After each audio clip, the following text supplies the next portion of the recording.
big game tonight, Gonzaga, Baylor for the national championship in college basketball. And these were the two best teams all season long. Gonzaga's 31-0 now? Baylor, I think, is 27-2. Correct me, Rob G, if I'm wrong on those records.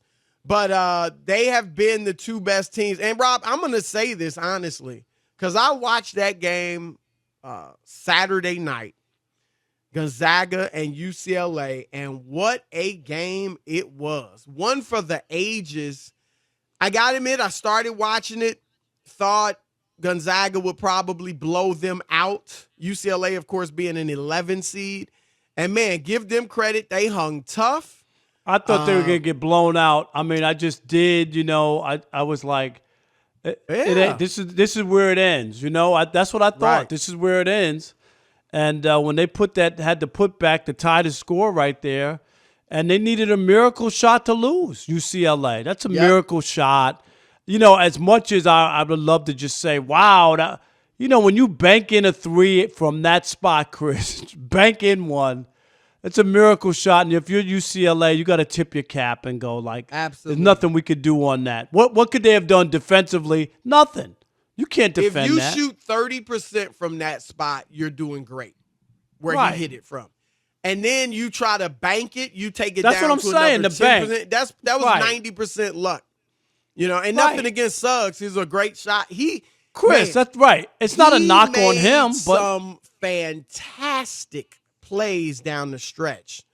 And Rob, I was thinking as the game's going on, I'm thinking, okay, he's supposed to be a top 5 pick. I see he's good, he's solid, but he was coming off as pedestrian, not average, but just solid. No frills, makes the right plays, but wasn't really putting his imprint on the game. And then lo and behold, the block shot late, gets the outlet pass from his rebound off the block, or somebody's rebound off the block, and throws a half-court bounce pass. I think it was to Drew Timme, but whoever it was to, it was a perfect pass between 3 UCLA players for the layup and then to hit the big shot. I got to give Jalen Suggs props. But what I was going to say, Rob, I would not be nearly as into this game tonight had it not been for that performance or that game. If Gonzaga had blown them out, I wouldn't be that into tonight's game. I'd watch it, but I wouldn't be as excited about it.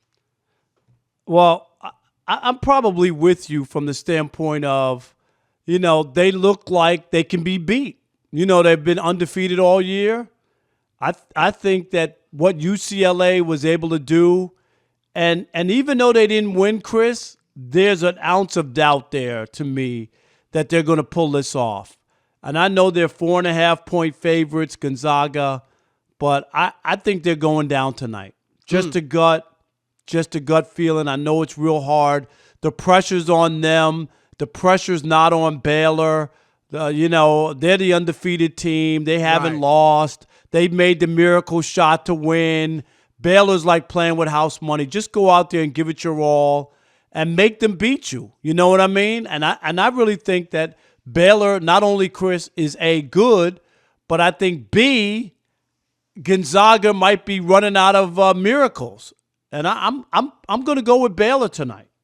Well, Rob, you talked about them feeling the pressure, if they're feeling it, but it is pressure on them whether they're feeling it or not. And that pressure is not just you want to win a championship, and hopefully they can somehow keep the undefeated season out of their minds. They can somehow keep all the talk about their place in history out of their minds and just concentrate on these next 40 minutes tonight. But that's hard to do. And the talk already, Rob, has started about, are they one of the best teams in college basketball history, or will they be if they win this game? Jay Bilas, who is an authoritative voice on college basketball, of course, played at Duke and had a nice career there. He said this on the Straight Fire podcast with our man J Mack and Rob G. They go undefeated. It's going to be really hard not to start talking about them as one of the greatest teams ever, and not just in the shot clock era. Because it's kind of funny, like and I know they're different eras. I get it, but that's what we do is we talk about stuff like this. It's fun. But if you took this Gonzaga team and they played Indiana in 1976, who do you think would win? And I think this Gonzaga team would win. But the Indiana 76 team has been voted upon as the greatest team ever by certain outlets. And so is it just that they were the last undefeated team, or we had an affinity for them? Do I think Duke 2001 would beat Gonzaga? It'd be close. I mean, they probably would. But that undefeated part, if Gonzaga wins it, that undefeated part is a trump card you throw down, and then the undefeated team brings the chips toward them, I think. Rob, look, I get it. If they go undefeated, win the championship, we said it all last week. They had 27 straight games of winning by double figures. That was broken by UCLA. Obviously, you got to give them their respect. And if you want to say, I mean, they're going to be noted in college basketball history. But I'm sorry. They're not man for man, ability-wise. They're not one of the best teams ever. Now, they'll go down in history, and we'll recognize them, and we'll look back with incredible respect and admiration for them. But there's no way, with the way college basketball is today, that I can say they're, a top 5 team in college basketball history. I just can't. Nah, I'm with you. I think it's prisoner of the moment. First of all, they got to be undefeated, number one. Number two, I just don't look at it the same way, and maybe it's different because it's Indiana and the history and Bobby Knight. Do you know what I mean? And all the other things that go on with it. But I'm not there either. I think there are a lot of other great teams in college basketball, and maybe even without Chris being undefeated. How many of those? Those other great teams. Duke team that won it in 1990 with Larry Johnson, Stacey Augmon, Anderson Hunt, and Greg Anthony. I'm sorry, I think they'd annihilate this Gonzaga team. The Phi Slamma Jamma that didn't even win the championship with Elijah Wan and Clyde Drexler. And here's the thing.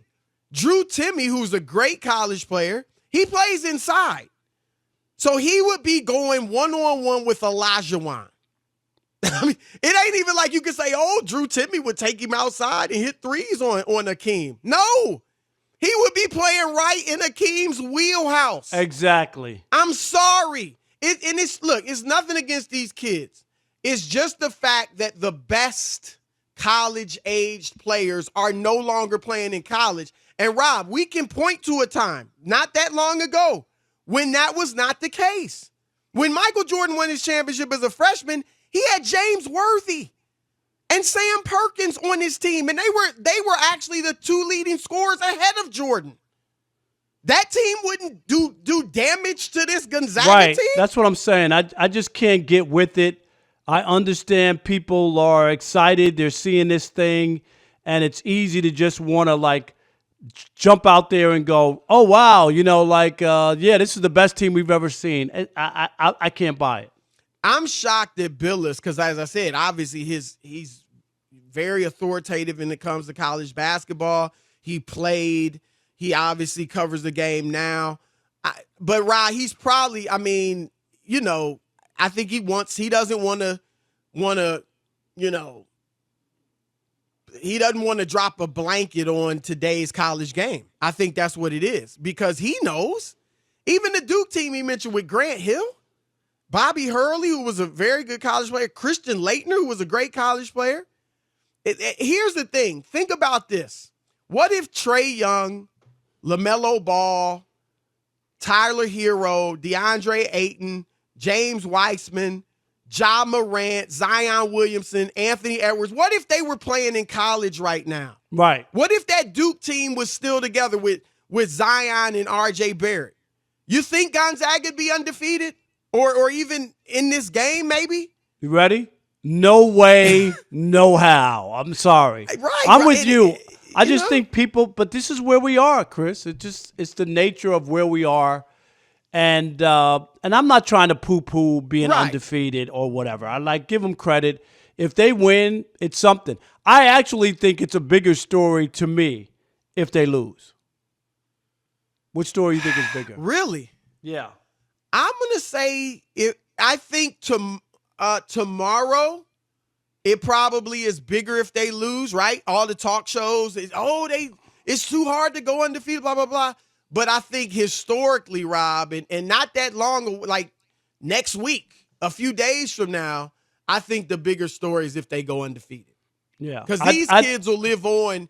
These kids will live on in history if they go undefeated. That shot that Suggs hit will be one of the greatest, ever in, NCAA tournament history. Whereas if Baylor wins, it's great. They're national champions. But you know what I'm like, we're not going to really think about this team that much in the future. See, I just think if Baylor, to get all the way to this point and they don't get it done, I think it's a huge story on how Chris, you just said it, 27 straight games of double digits, then the game to get into the championship, right? That went out the window, and then they lose. So when it really mattered at the end, they couldn't pull it off, and the little engine that couldn't.